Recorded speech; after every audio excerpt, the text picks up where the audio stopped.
Hey, that's pretty good. Dippity-doo! Wow. Wow. Oh, yeah.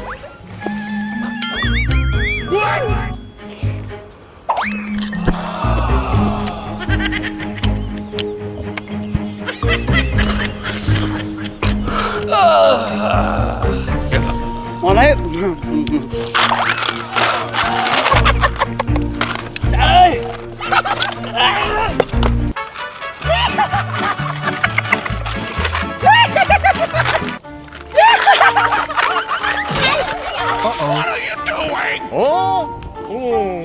Doanh kìa. Đi đứng kiểu gì đấy hả? Mắc này đâu? Đưa chúng mày à? Hả?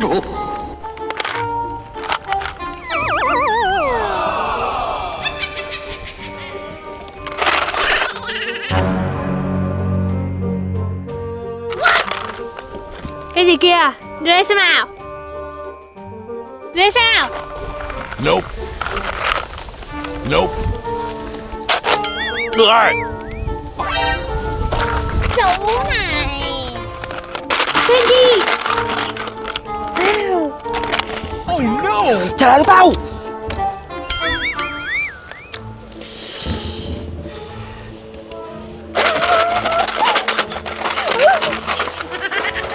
Yeah. Trả tao. Trả đây. Trả đây. Trả tao.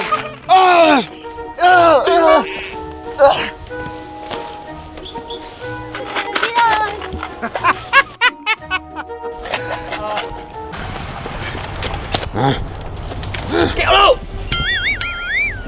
Ồ. Bị chúng nó chấn hết rồi. Còn ngồi đây à? Đi lấy lại. Okay. Come on! Đây. Over here.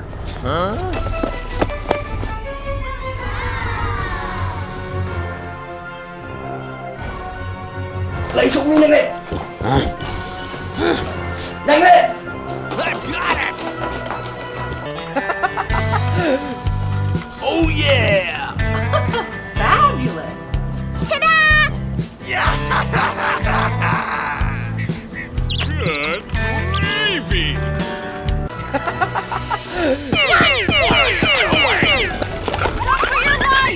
Run for your life! Go, go, go, go! Đi.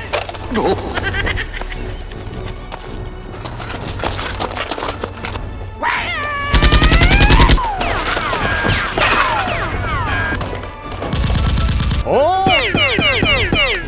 Lấy kẹo đi. Hurry up. Ok.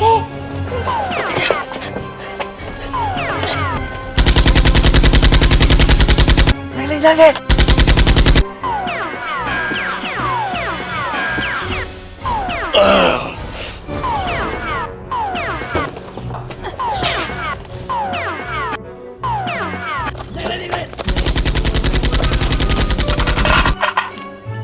Okay, I'm ready. Come on!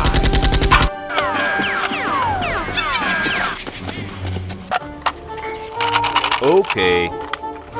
Hey, you! Go, go, go, go! Hey, you! Come on! No! Not now! Okay, let's go. I've got it! Ồ. Wow. Cho xin một cái. Okay. Ngon đi.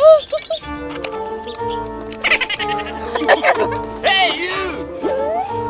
That's disgusting. Hey, you! Hey! Go, go.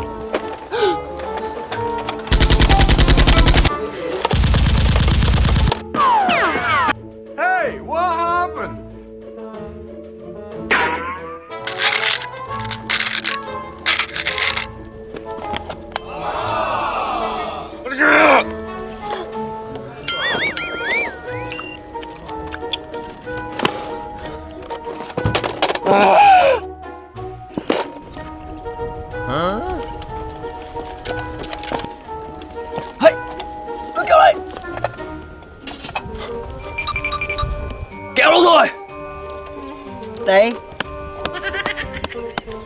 Chúng ơi!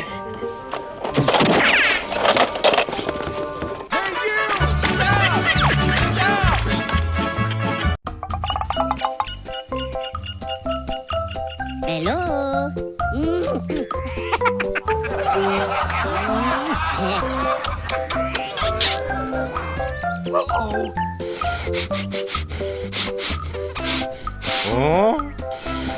Wow.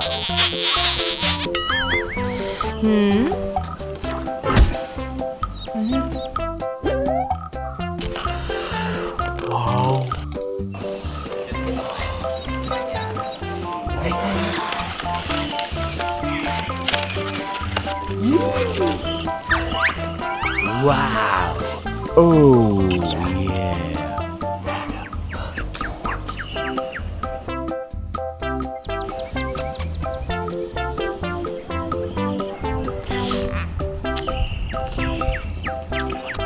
Đại ca, nghĩ cái gì đi. Đoạn hết rồi. Tao nghĩ cách.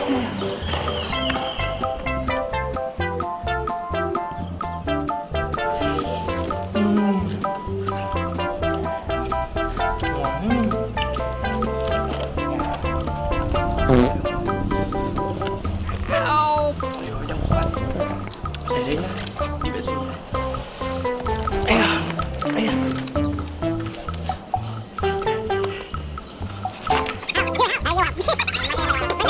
What's the big idea?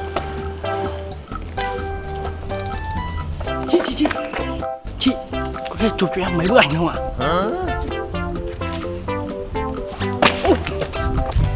Chị, chụp cho em. Tạo dáng đi. Tạo dáng kiểu khác đi. Rồi, ok. Xoay người đi.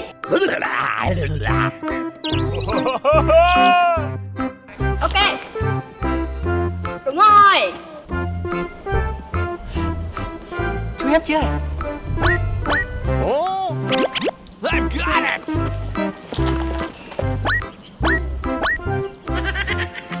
Chị ơi, chú đi, chị. Anh tạo như này không được. Phải như này này, cười tươi lên. Anh cười thế nào? Đúng rồi, gồng lên. Gồng lên. Đúng rồi. Anh tạo dáng đi. Đúng rồi. Dạ. Đúng rồi. Kiểu khác đi, kiểu khác đi. Dạ. Rồi, anh xem này được chưa nào? Ồ, đúng rồi.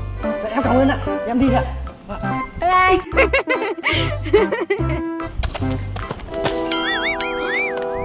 Nope. Nope. Nope. Càng mình đâu? Vươn ở đây mà.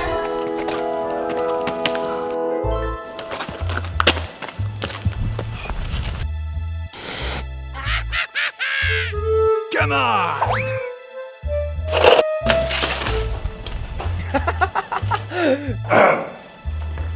Bọn này canh gác cẩn thận vào nhá. Đại ca sắp về rồi đấy. Nhìn thế. Dạ cái gì mà anh lại giấu người được rồi. Thông minh buồn quá luôn. Wow. Oh, yeah.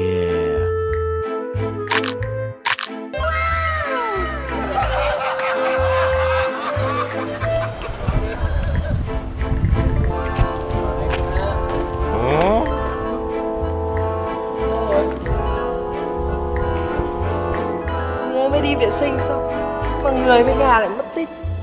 Hay nó lại trốn đi ăn một mình nhỉ? Phải đi tìm được. Đại ca thông minh đấy. Đi ra kế rất hay. Đại ca mãi chưa về nhỉ? Làm ngon thật. Chắc đại ca điêu rồi. Anh em cứ ăn đi. Ngon nhỉ? Huh?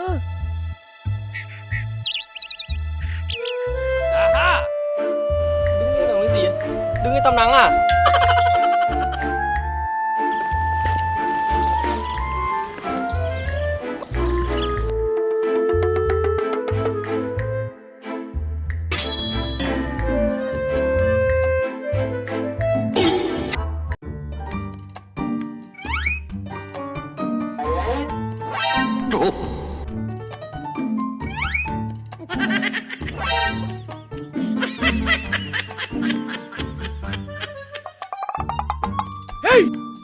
Hey, what happened?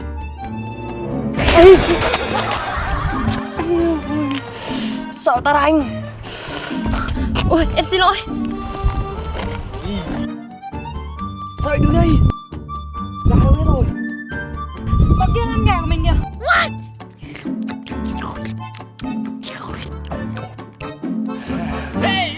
Hai thằng kia!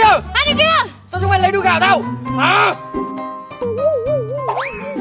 Đâu đâu, đu gà chúng mày đâu? Không ăn đấy. Mày nhìn nào mà? Không chúng mày đi ai? Tao vừa nhìn thấy ăn sao? Đúng rồi. Mày. Không chúng mày đi ai? Tao vừa nhìn thấy ăn sao? What are you doing? Bắt luôn! Bắt luôn cho tao, bắt luôn đi! Bắt!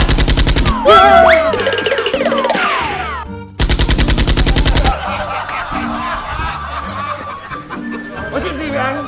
À, không có gì, vào đây! Vào đây! Tốt.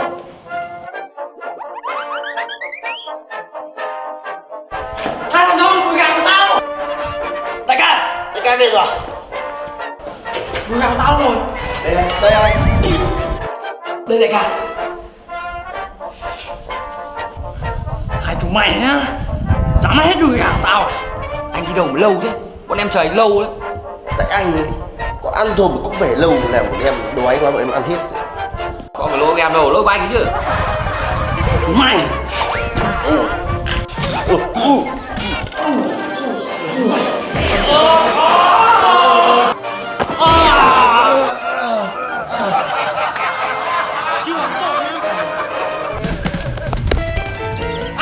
Hai thằng kia! Hai đứa kia.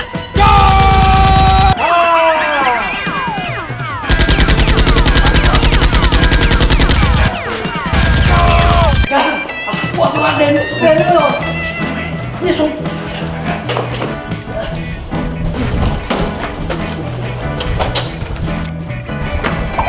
Cái kia, xuống là tao. Đại ca nhanh lên, bắn chết rồi. Lên đại ca.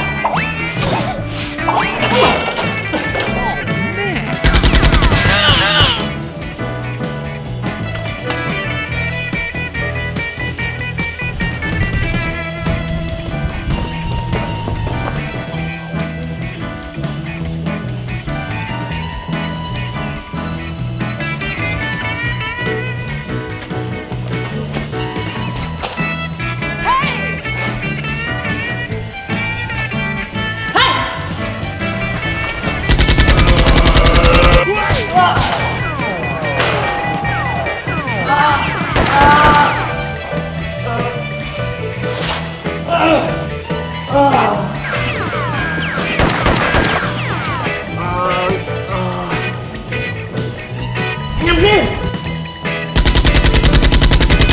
Anh, không được rồi, gọi cứu viện đi.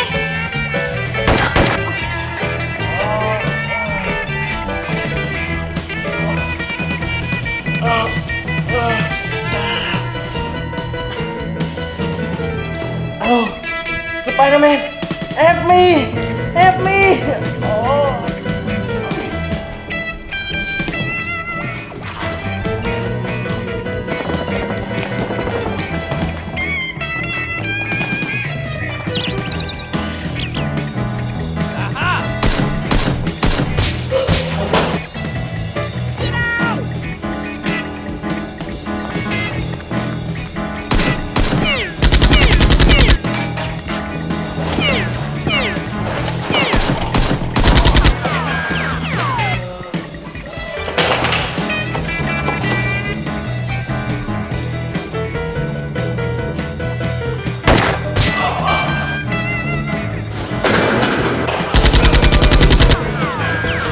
Get up!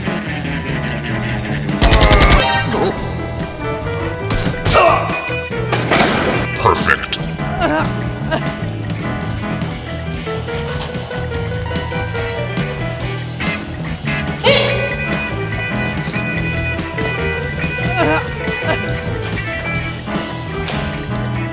Đi.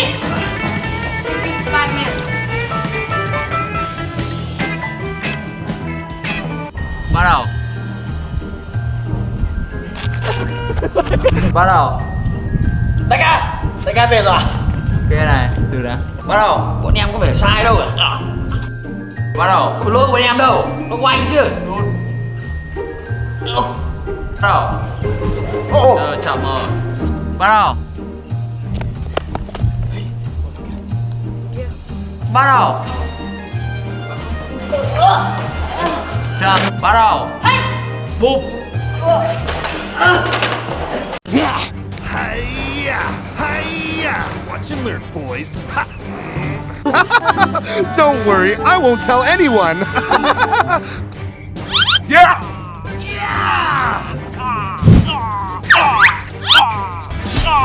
Hiya!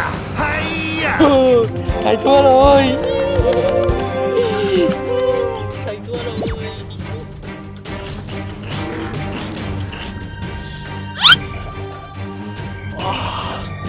Thầy dám chơi tiếp không? Chơi tiếp. Hả?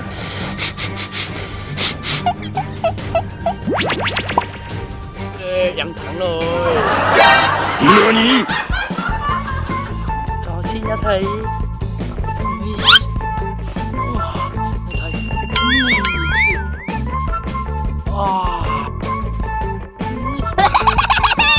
Cho thầy đâu.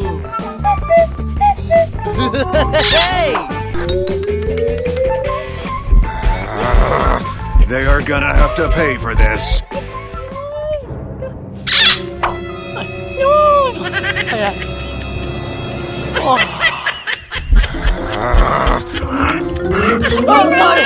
Thầy.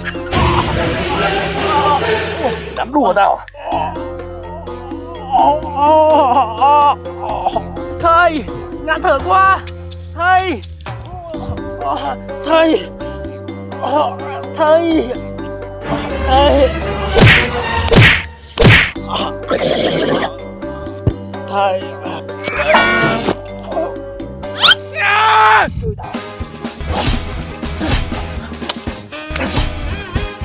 Thầy, em chỉ đùa thôi. Đứng im. Thầy. Thầy. Thầy, em chỉ đùa mà. Thầy, em chỉ đùa mà. They are gonna have to pay for this. Please, no! Hey, you! Stop! Stop! Help me!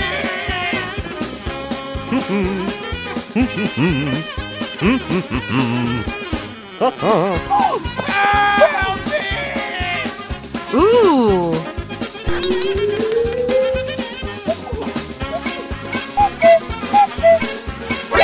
Nani? Go, go, go! Hả? Thầy. Good. That's good.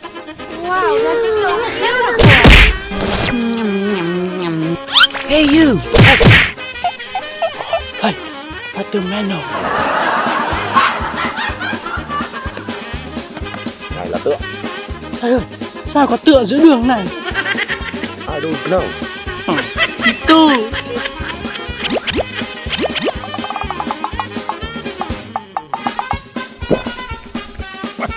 I wouldn't believe it if I couldn't see with my own eyes. Dr. Gordon Freeman himself.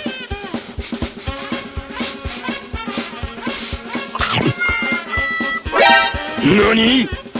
I got ants in my pants!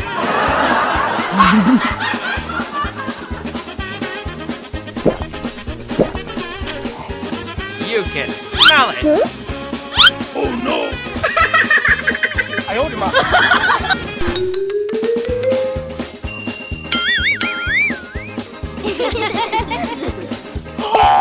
Đâu?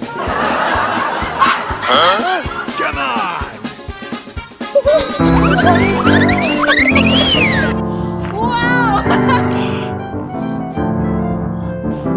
Wow, ngon quá thầy ạ. Wow. Get out of here, man!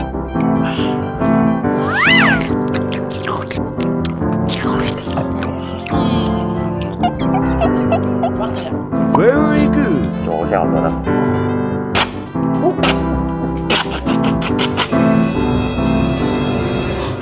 Thầy làm trò gì vậy?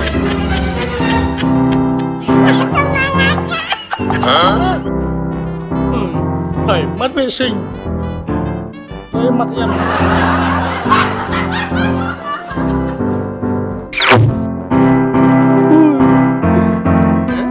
I forgot. Sorry. Thật vui tí.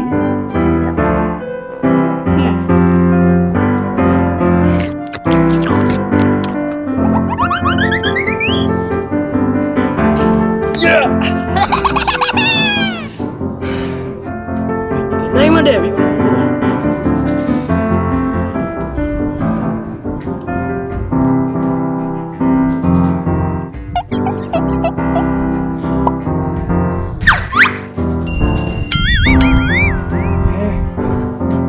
Chuẩn bị tinh thần thế.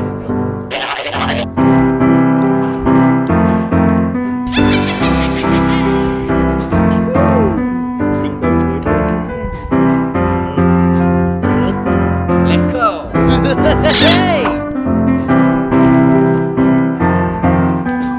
It's not supposed to end like this. So much for our last hope. So much for Dr. Freeman.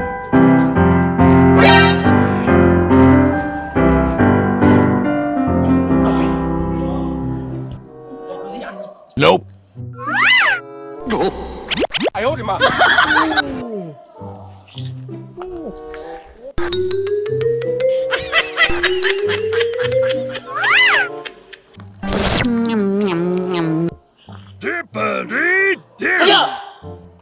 I owed him up. Mày biết đây là đâu không? Hôn thì đưa dưa đây. Ui, anh ơi, anh bình tĩnh. Dưa này em mang cho các anh đấy. Này, anh ơi. Cả đây. Biến này. Nhìn thấy ăn đây. Wow.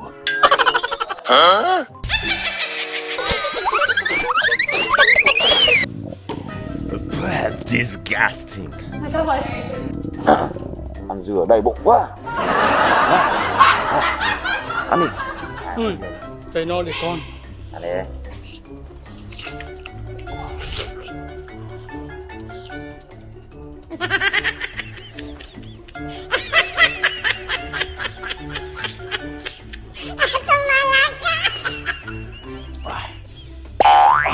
Thầy nhìn ăn này.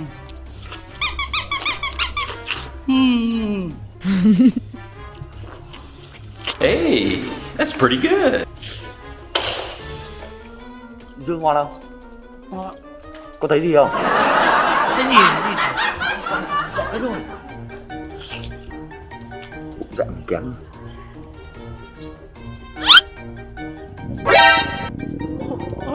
Sao thế này sao?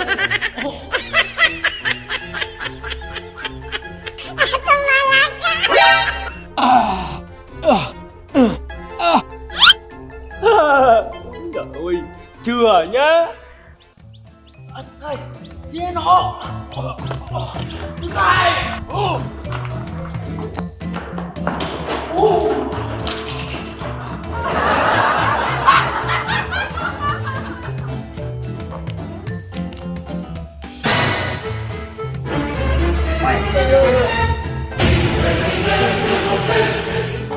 Tao ăn dưa đều à?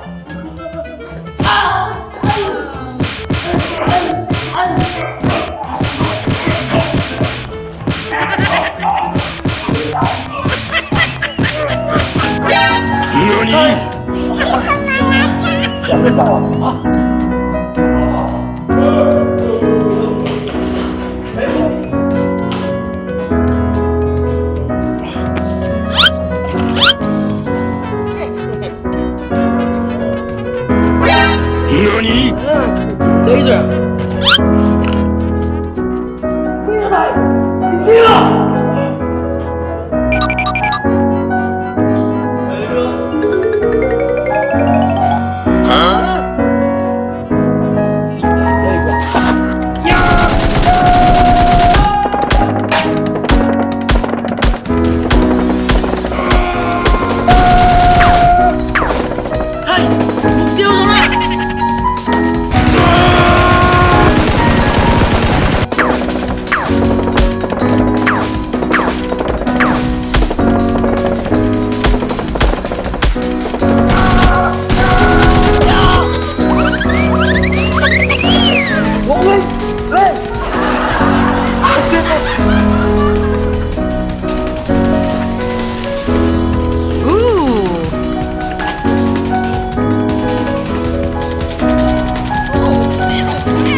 Mày sợ ta à? Thầy ơi! Thầy! Thầy ơi! Anh em bảo. Sao rồi? Tìm nó chưa? Thầy ơi, em bị bắt rồi.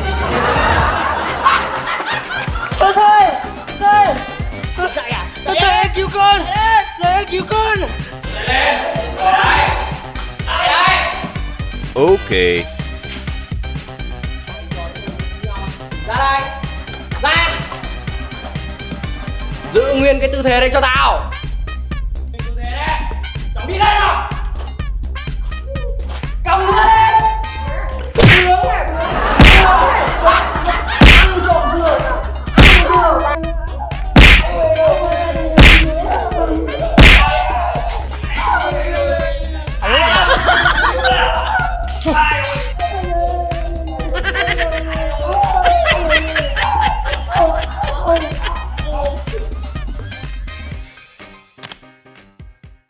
Bắt đầu. Bắt đầu. Gì? Cả thua rồi. Bắt đầu. Bắt đầu. Thở răng rồi. Bắt đầu. Bắt đầu. Thầy! Bắt đầu.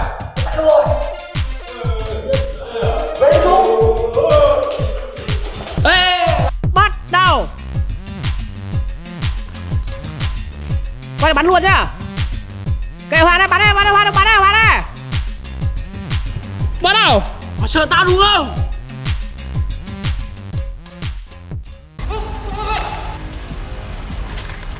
It's me! Unreal!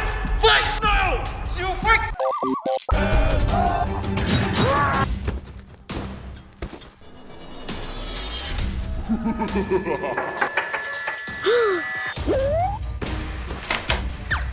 Hello?